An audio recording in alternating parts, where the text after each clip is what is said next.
हिज़्ब इख्तिलाफ की हंगामा आराई की वजह से पार्लियामेंट के दोनों ऐवानों की कार्रवाई में मुतासिर। लोकसभा स्पीकर ने हिज़्ब इख्तिलाफ को की नसीहत, कहा हंगामा करने के लिए अवाम ने चुनकर नहीं भेजा। राज्यसभा के चेयरमैन ने हिज़्ब इख्तिलाफ के रहनुमा मल्लिकार्जुन खड़गे को ईडी से मिले सम्मन पर कहा, जो रुकने किसी जांच का हिस्सा हैं उन्हें इसमें करना चाहिए ताउन।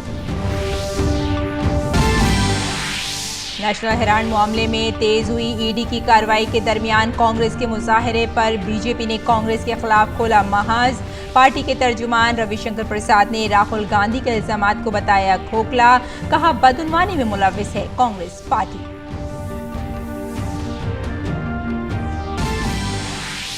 भारतीय रिजर्व बैंक ने 2 माही मालियाती पॉलिसी का किया ऐलान। रेपो रेट 0.50% का इजाफा।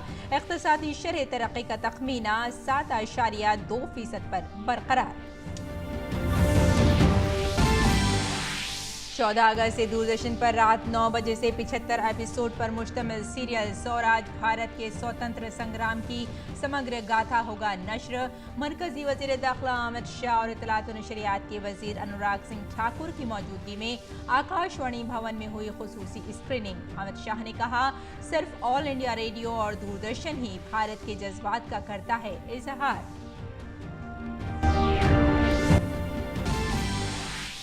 अमरीकी ऐवान नुमाइंदगान की सरबराह नैंसी पेलोसी के ताइवान दौरे से नाराज चीन ने पेलोसी और उनके अहल खाना पर पाबंदी का किया ऐलान। ताइवान स्ट्रेट में बढ़ती कशीदगी के दरमियान अमरीकी जंगी बेड़ा ताइवान के जुनूब मशरक की जानिब बढ़ा।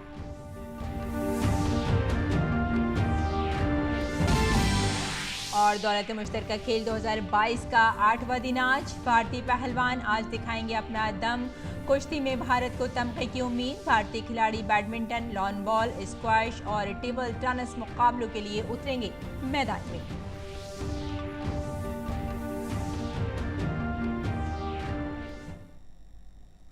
आदाब नाज़रीन, खबरनामे में आपका इस्तकबाल है। मैं हूं आपके साथ रेशमा फारूकी।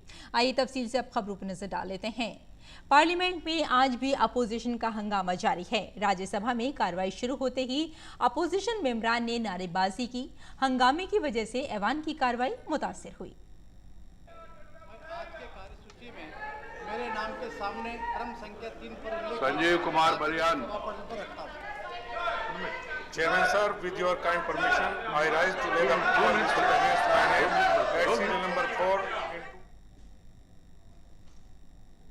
ऐवान के इजलास के दौरान मेंबरान पार्लियामेंट को जांच एजेंसियों के जरिए तलब किए जाने से मुताल्लिक़ तनाज़े पर राज्यसभा के चेयरमैन वेंकैया नायडू ने वजाहत की। उन्होंने कहा कि ऐवान के इजलास को बहाना बनाकर जांच एजेंसियों की कार्रवाई से नहीं बचा जाना चाहिए। No member of the House should avoid appearing before any investigating agency when she or he is called upon to do so by citing reasons of the House duty, as the law makes it our bounden duty to respect the law and legal procedure. It applies to all in cases because you can only perform in the House is in session, seeking further date, but you cannot avoid the enforcement agencies for the law enforcing agencies summon or notices. Rajya Sabha के chairman ने कहा कि मुजरिमाना मामले में मेंबरान parliament को ऐवान के इजलास के दौरान कोई खुसूसी इख्तियारात हासिल नहीं हैं। I want to clarify one thing, that there is a wrong notion among the members that they have a privilege from action by agencies while the session is on. In criminal matters, members of parliament are not on a different footing than a common citizen. That means a member of parliament do not enjoy any immunity from being arrested in a criminal case during the session or otherwise. There have been a number of rulings by presiding officers. Hizb इख्तिलाफ ने आज लोकसभा में हंगामा किया। Lok Sabha speaker Om Birla ने opposition अरकान की जानिब से कार्रवाई में खलल डालने की कोशिशों पर बरहमी का इजहार किया। उन्होंने कहा कि रवैया अरकान असेंबली को जेब नहीं देता। हंगामा आराई के बाइस लोकसभा की कार्रवाई मुलतवी करनी पड़ी। संसद में आपको चुनकर भेजा है जनता के मुद्दों को उठाने के लिए, उनके अभाव समस्या उठाने के लिए। आप प्रश्नकाल के अंदर वैधान करते हैं,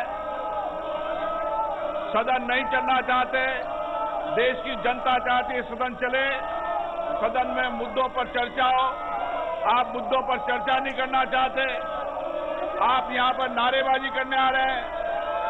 आपको ये व्यवहार संसद में उचित नहीं लगता। मैं पुनः आग्रह करता हूं, आप अपनी अपनी सीट पर जाइए। प्रश्नकाल के बाद आपका उपयुक्त विषय होगा, नियमों प्रक्रियाओं के तहत मैं आपको अलाउ करूंगा।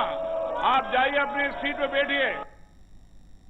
और नेशनल हेराल्ड केस में जारी कार्रवाई के दरमियान कांग्रेस ने आज दिल्ली में राहुल गांधी की क़यादत में मुजाहिरा और मार्च की कोशिश की। ताहम चूंकि नई दिल्ली के इलाके में पहले ही दफ़ा 144 नाफिज थी, पुलिस ने उन्हें रोक दिया और राहुल गांधी समेत कई रहनुमाओं और कारकुनों को हिरासत में ले लिया।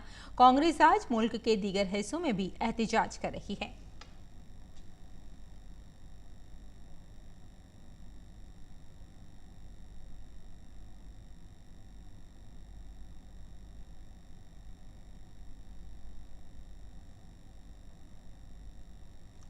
बीजेपी ने कांग्रेस के इल्जामात की सख्ती से तरदीद की। पार्टी के तर्जुमान रविशंकर प्रसाद ने ऐवान से बहस में हिस्सा न लेने पर कांग्रेस पार्टी को निशाना बनाया। रविशंकर प्रसाद ने राहुल गांधी पर एनफोर्समेंट डायरेक्टोरेट को धमकी देने का इल्जाम लगाया। साफ झूठ बोला राहुल गांधी ने। मैं आरोप जिम्मेदारी से लगा रहा हूं। अभी 2 दिन पहले जो सदन की चर्चा हुई उसमें कांग्रेस पार्टी के लोगों ने भाग लिया कि नहीं लिया? बड़े तीखे निम्न स्तर के आरोप लगाए कि नहीं लगाए? ये झूठ क्यों बोला राहुल गांधी ने कि उनको बोलने नहीं दिया जाता है? ये देश को बताना जरूरी है। तो महंगाई और बेरोजगारी एक बहाना है, सही कारण है ईडी को धमकाना, डराना और परिवार को बचाना। रविशंकर प्रसाद ने राहुल गांधी को घेरते हुए कहा कि अगर राहुल गांधी कहते हैं कि वो सच बोलते हैं तो अपनी जमानत पर बाहर होने की वजह बताएं। राहुल गांधी को निशाना बनाते हुए रविशंकर प्रसाद ने कहा कि राहुल गांधी की दादी ने मुल्क में इमरजेंसी लगाकर मीडिया पर सेंसरशिप लगाई और आज राहुल गांधी भी मीडिया पर हमलावर हैं। कि कांग्रेस का लोकतंत्र भ्रष्टाचार तंत्र था। Democracy under Congress party had become an epitome of corruption. आज नरेंद्र मोदी की अगुवाई में सत्ता के गलियारों में बिचौलियों के लिए दरवाजे बंद हैं। डिफेंस डील में कोई कट नहीं होती। तो कांग्रेस पार्टी और उनका जो पूरा तंत्र है जो भ्रष्टाचार पर चलता रहा है वो परेशान है और उसकी व्यथा राहुल गांधी की बातचीत में दिखाई पड़ती है। आज राहुल गांधी ने कहा मैं सत्य बोलता हूं, बहुत कस के कहा हूं मैं। तो राहुल गांधी अगर आप इतना सत्य बोलते हैं तो एक बार देश को बता दीजिए आप बेल पर क्यों हैं?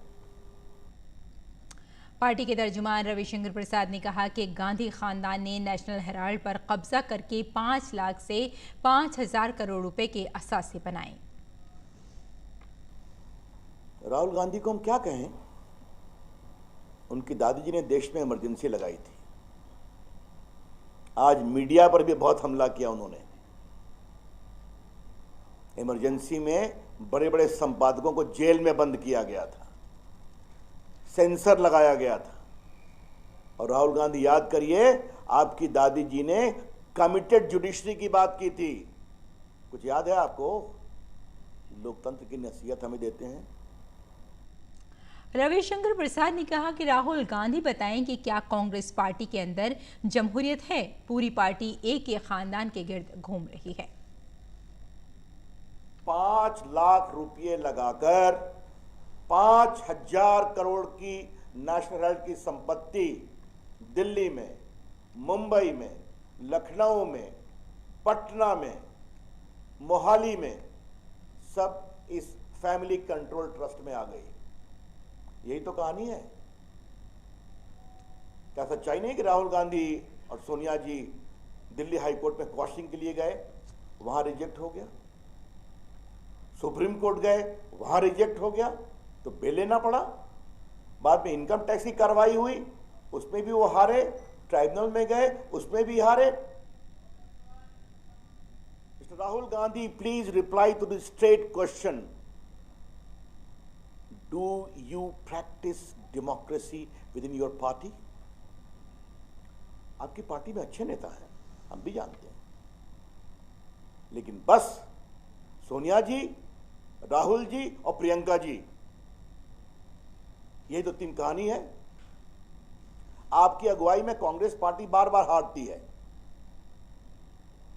कांग्रेस पार्टी को अगर जनता वोट नहीं देती है तो कृपया करके लोकतंत्र पर क्यों आप ठीकरा फोड़ते हैं Rahul Gandhi? Why you blame democracy when the people of India reject you with repeated regularity? मरकजी वजीर इत्तलात और नशरियात अनुराग सिंह ठाकुर ने नेशनल हेराल्ड केस की तहकीकात पर कांग्रेस के हंगामे पर तनकीद की है। उन्होंने सवाल किया कि मुजरिम को जुर्म छुपाने के लिए अवाम का सहारा क्यों लेना पड़ रहा है। जनता सवाल बार बार एक पूछती है कि गुनाहगार को गुनाह छिपाने के लिए आखिरकार सबका सहयोग क्यों लेना पड़ रहा है, और भ्रष्टाचार करना और ऊपर से सीना चौड़ा करके सरकार पर दबाव बनाना, जांच एजेंसियों पर दबाव बनाना, ये कहां का न्याय है? हम 2014 में आए थे सत्ता में, ये कहकर आए थे कि भ्रष्टाचार मुक्त शासन देंगे, और पिछले 8 वर्षों में मोदी जी ने भ्रष्टाचार मुक्त शासन दिया है। दूसरी ओर जो उससे पहले का भ्रष्टाचार हुआ है उसके खिलाफ जांच एजेंसियां काम कर रही हैं।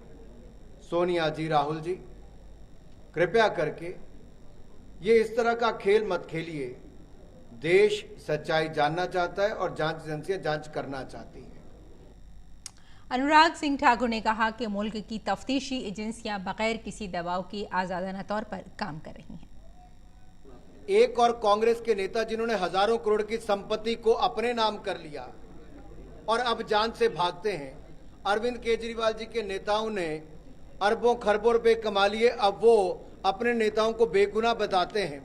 ममता बनर्जी के मंत्री के यहाँ पर और सहयोगियों के यहाँ पर करोड़ों रुपए मिलते हैं और वो भी जान से भागने का प्रयास करते हैं। तो क्या देश की जांच एजेंसियां अपना काम बंद कर दें? क्या देश में भ्रष्टाचार जो कुछ जगह पर चल रहा है, कुछ राजनीतिक दल कर रहे हैं, क्या उसको करने दिया जाए? आखिरकार जांच एजेंसियां स्वतंत्र हैं, वो अपना काम कर रही हैं, उसमें रुकावट कोई पैदा ना करे। जांच बगैर किसी राजनीतिक दबाव के होती है और ये जांच एजेंसियां बिल्कुल स्वतंत्र हैं, अपना काम कर रही हैं, और कृपया करके इसमें अवरोध पैदा ना करें। राहुल जी, प्रियंका जी, कृपया करके दिखावा ना करिए, जांच एजेंसियों का सहयोग कीजिए।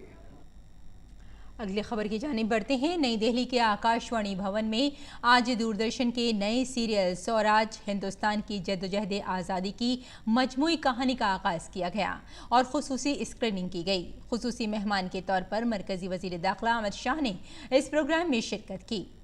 इसके अलावा इत्तलात और नशरियात के वजीर अनुराग सिंह ठाकुर और मरकजी वजीर मुमलिकत डॉक्टर एल मोरोगन ने भी प्रोग्राम में शिरकत की।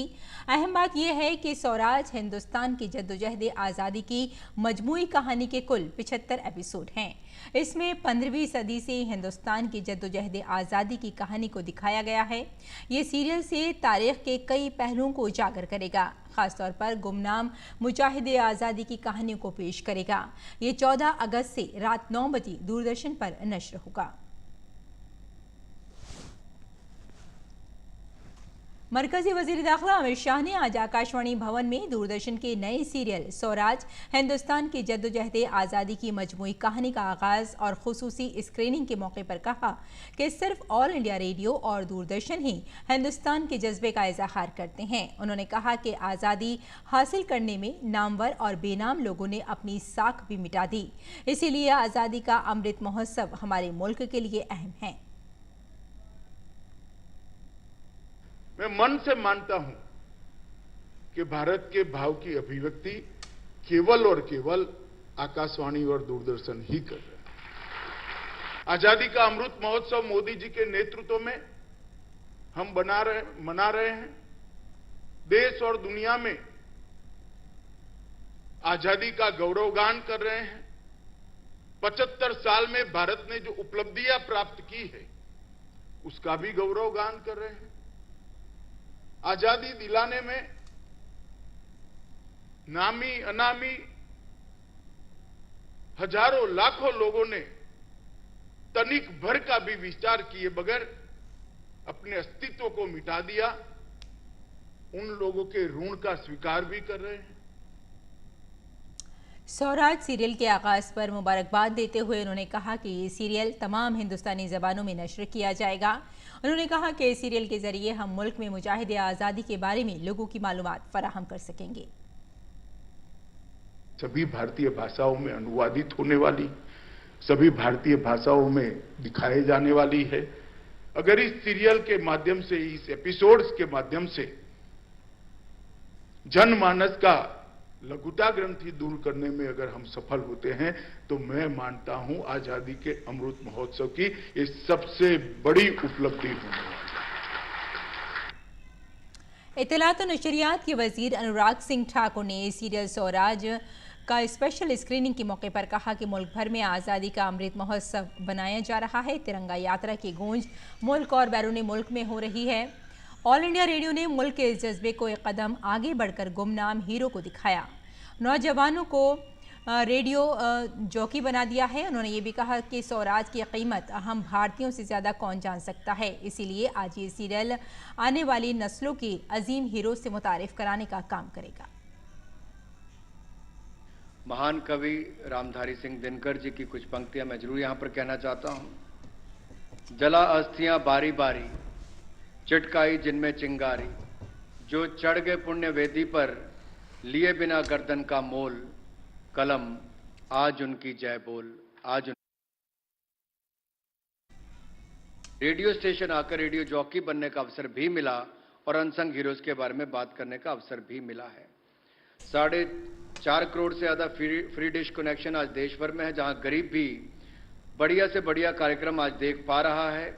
ये भी माननीय प्रधानमंत्री जी की सोच और उसके कारण हम आगे बढ़ पा रहे हैं।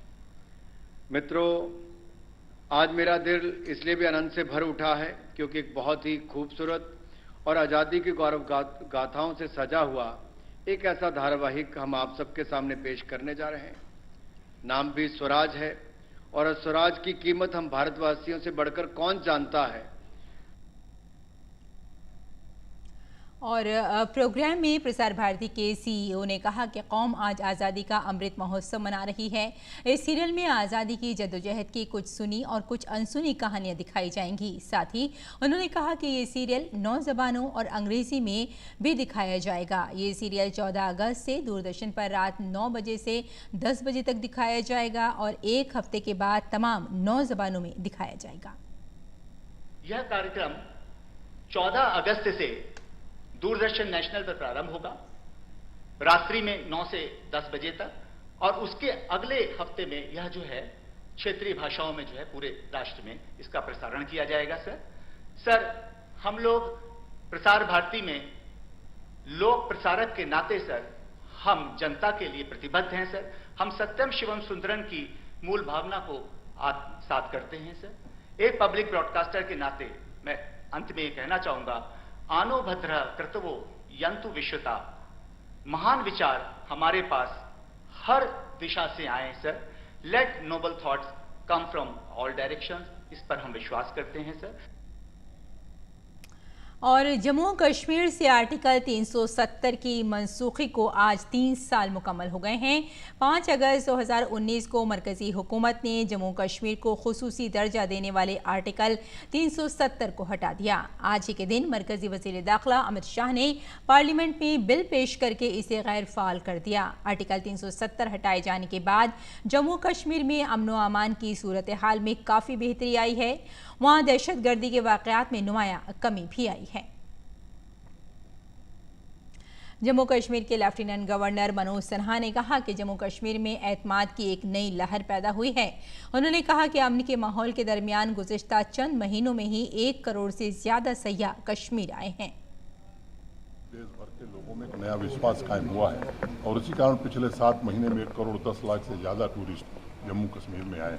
तो शांति है, समृद्धि आ रही है और मैं समझता हूँ कि विकास के रास्ते जम्मू कश्मीर अब आगे बढ़ चुका है। और भारतीय रिजर्व बैंक ने आज अपनी 2-माही मालियाती पॉलिसी के ऐलान कर दिया है। रिजर्व बैंक ने रेपो रेट में 50 बेसिस पॉइंट का इजाफा किया है। अब रेपो रेट बढ़कर 5.4% हो गया है। The MPC decided unanimously to increase the policy repo rate by 50 basis points, 50 basis points to 5.4%. With immediate effect. Consequently, the standing deposit facility, that is SDF rate, stands adjusted to 5.15%, and the marginal standing facility, that is MSF rate, and the bank rate stand revised to 5.65%. The MPC also decided to remain focused on withdrawal of accommodation to ensure that inflation remains within the target going forward while supporting growth. और इसका असर, जो फैसला है उसका क्या असर पड़ा है आरबीआई का, ये देख लेते हैं। आपको बता देते हैं कि जुलाई से सितंबर के दरमियान सीपीआई अफरात ज़र की शरह 7.1% हो गई है और अक्टूबर से दिसंबर की अगर बात करें तो सीपीआई अफरात ज़र की शरह 6.4% हो गई है। जनवरी से मार्च तक की 2023 की बात की जाए तो सीपीआई अफरात ज़र की शरह 5.8% दर्ज की जा रही है और पूरे साल में अफरात ज़र की शरह 6.7% रही। ये आरबीआई के फैसले का असर है और शरह सूद में इजाफे से डिपॉजिट्स पर ज़्यादा सूद अब मिलने लगेगा और कर्ज महंगा होगा। नए कर्ज पर शरह सूद बढ़ेगी, पुराने कर्ज पर ईएमआई भी बढ़ सकती है। साथ ही रुपए को उतार चढ़ाव में आएगी कमी और आरबीआई की लिक्विडिटी पर नज़र भी रहेगी। और अगर खाम तेल की बात की जाए तो इसकी कीमत मज़ीद कम हुई तो महंगाई पर दबाव भी कम हो सकता है। ये आरबीआई के फैसले का असर है जो कि अभी हमने आपको बताया। और चीन ने अमरीकी अवानी नुमाइंदगान की सरबराह नैन्सी पेलोसी और उनके अहल खाना पर पाबंदियां आयद करने का ऐलान किया है। चीन ने यह कदम पेलोसी के ताइवान के दौरे के जवाब में उठाया है। एक बयान के मुताबिक चीनी वज़ीर ख़ारजा ने कहा कि पेलोसी के दौरे ताइवान ने चीन के अंदरूनी मामलात में संगीन मुदाखलत की है। उन्होंने इस दौरे को चीन की खुद मुख्तारी के लिए खतरा करार दिया। उन्होंने कहा कि इस दौरे से खित्ते के अमन व इस्तेहकाम को शदीद खतरा लाहक हुआ है। ख्याल रहे कि चीन पेलोसी के ताइवान के दौरे से सख्त नाराज है। अमेरिका ने ताइवान के करीब मिसाइल दागने पर चीन की मजम्मत की है। अमेरिकी महकमा कौमी सलामती के तर्जुमान जॉन किर्बी ने कहा कि यह इक़दाम चीन के इश्तियाल अंगेज़ कार्रवाई में इजाफे की अक्कासी करता है जो कि मौजूदा हालत को बदलने की एक अरसे से कोशिश कर रहा था। जॉन किर्बी ने कहा कि सदर जो बाइडन ने कशीदगी से बचने के लिए मिनटमैन 3 बैन बरे आज़मी बैलिस्टिक मिसाइल का तजुर्बा मुलतवी कर दिया है। वाज़ेह रहे कि चीन ताइवान को वन चाइना पॉलिसी का हिस्सा मानता है। अमरीकी अवानी नुमाइंदगान के स्पीकर नैन्सी पेलोसी के दौरे ताइवान के बाद चीन ने इंतहाई जारहाना मौक़िफ़ इख्तियार किया है। और अमेरिका में मंकी पॉक्स के बढ़ते मामलों पर कतकन लगाने के लिए आलमी हेल्थ इमरजेंसी करार दे दिया गया है। जो बाइडन के चीफ तिब्बी मुशीर डॉक्टर एंथनी फोसी ने हुकूमत के इस फैसले की तारीफ करते हुए कहा कि यह कदम मंकी पॉक्स के खिलाफ तेजी से काम करने में मदद करेगा, साथ ही मंकी पॉक्स के आदत-ओ-शुमार की दस्तियाबी को बेहतर बनाने में भी मदद करेगा। वाज़ेह रहे कि इससे कबल वर्ल्ड हेल्थ ऑर्गेनाइजेशन ने भी 23 जुलाई को मंकी पॉक्स को आलमी हेल्थ इमरजेंसी करार दिया था। और खेलों की बात करें तो बर्मिंघम कॉमनवेल्थ गेम्स 2022 का आज 8वां दिन है। आज मुल्क को मुख्तलिफ मुकाबलों में भारतीय खिलाड़ियों से तमगों की तवक्को है। आज मुकाबले का आगाज़ लॉन बॉल से होगा। इसके बाद भारतीय टेबल टेनिस खिलाड़ी अपने अपने मैचों के लिए मैदान में उतरेंगे। इसके साथ ही आज कुश्ती के मुकाबले भी होंगे जो मेडल्स के लिहाज से भारत के लिए बहुत अहम हैं। इसके अलावा बैडमिंटन, स्क्वाश और एथलेटिक्स के दीगर मुकाबलों में भारतीय खिलाड़ी अपने खेल का मुज़ाहरा करेंगे। बर्मिंघम कॉमनवेल्थ गेम्स 2022 के 7वें दिन तमगों की तादाद पर अगर नजर डाली जाए तो ऑस्ट्रेलिया 50 गोल्ड मेडल्स के साथ सर-ए-फहरिस्त नजर आ रहा है। दूसरे नंबर पर इंग्लैंड है जिसने अब तक 42 तलाई तमगे जीत लिए हैं और कनाडा 17 तलाई तमगों के साथ तीसरे नंबर पर मौजूद है। न्यूजीलैंड चौथे नंबर पर है जिसने अब तक 16 गोल्ड मेडल हासिल कर लिए हैं, जबकि स्कॉटलैंड 7 गोल्ड मेडल्स के साथ 5वें नंबर पर बना हुआ है और जनूबी अफ्रीका छठे नंबर पर है जिसने अब तक 7 गोल्ड मेडल जीते हैं। और इसके साथ ही भारत की बात करें तो तमगों की तादाद में 7वें नंबर पर है भारत ने अब तक 6 गोल्ड, 7 सिल्वर और 7 ब्रॉन्ज मेडल अपने नाम किए हैं। अगली खबर की तरफ बढ़ते हैं। पैरा एथलीट सुधीर ने बर्मिंघम कॉमनवेल्थ गेम्स में गोल्ड मेडल जीतकर तारीख रकम की है। उन्होंने पैरा पावर लिफ्टिंग में मर्दों के हैवी वेट जुमरे में भारत को छठा गोल्ड मेडल दिलाया। इस जीत के साथ ही सुधीर पैरा पावर लिफ्टिंग में सोने का तमगा जीतने वाले भारत के पहले एथलीट बन चुके हैं।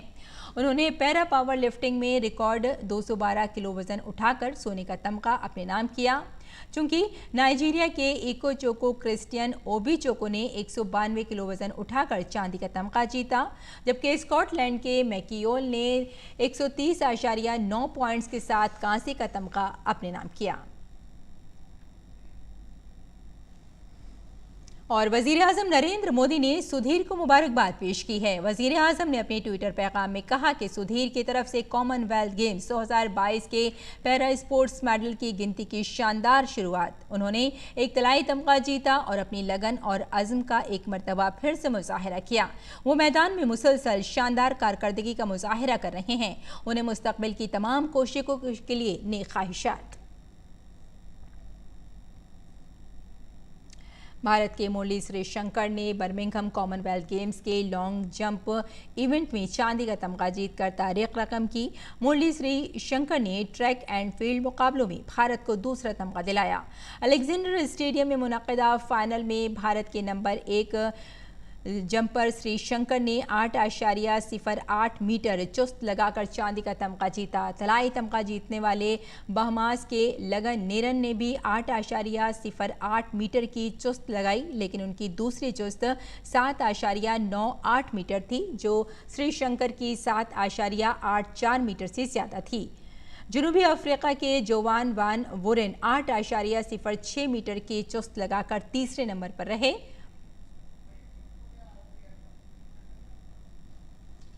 वज़ीर आज़म नरेंद्र मोदी ने मुरली श्रीशंकर को मुबारकबाद दी है। वज़ीर आज़म ने ट्वीट करके कहा कि दौलत मुश्तरका खेलों में एम श्रीशंकर का चांदी का तमगा खास है। कई दहाइयों के बाद भारत ने दौलत मुश्तरका खेलों में मर्दों के लॉन्ग जंप में तमगा जीता है। उनकी कारकर्दगी भारतीय एथलेटिक्स के मुस्तकबिल के लिए काफ़ी अच्छा इशारा है। उन्हें मुबारक हो, वो आने वाले वक्तों में बेहतरीन कारकर्दगी का मुजाहिरा करते रहें। तो नाज़रीन, खबरनामे में फ़िलहाल इतना ही। इजाज़त दें। आदाब।